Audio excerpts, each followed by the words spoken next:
اور جب تم عورتوں کو طلاق دے چکو اور ان کی عدت پوری ہو جائے تو ان کو اپنے شوہروں کے ساتھ جب وہ آپس میں جائز طور پر راضی ہو جائیں نکاح کرنے سے مت روکو۔ اس حکم سے اس شخص کو نصیحت کی جاتی ہے جو تم میں اللہ اور روز آخر پر یقین رکھتا ہے۔ یہ تمہارے لیے نہایت خوب اور بہت پاکیزگی کی بات ہے،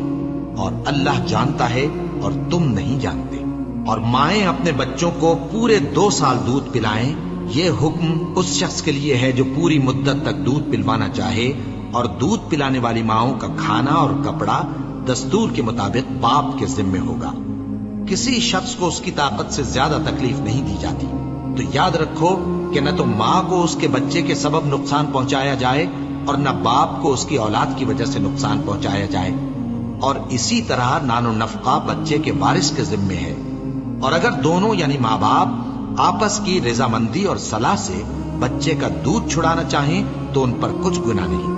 اور اگر تم اپنی اولاد کو دودھ پلوانا چاہو تو تم پر کچھ گناہ نہیں، بشرطے کہ تم دودھ پلانے والیوں کو دستور کے مطابق ان کا حق جو تم نے دینا کیا تھا دے دو۔ اور اللہ سے ڈرتے رہو اور جان رکھو کہ جو کچھ تم کرتے ہو اللہ اس کو دیکھ رہا ہے۔ اور جو لوگ تم میں سے مر جائیں اور عورتیں چھوڑ جائیں تو وہ عورتیں 4 مہینے اور 10 دن اپنے آپ کو روکے رہیں، اور جب یہ عدت پوری کر چکیں اور اپنے حق میں پسندیدہ کام یعنی نکاح کر لیں تو تم پر کچھ گناہ نہیں، اور اللہ تمہارے سب کاموں سے واقف ہے۔ اگر تم اشارے کنائے میں عورتوں کو نکاح کا پیغام بھیجو یا نکاح کی خواہش کو اپنے دلوں میں مخفی رکھو تو تم پر کچھ گناہ نہیں۔ اللہ کو معلوم ہے کہ تم ان سے نکاح کا ذکر کرو گے،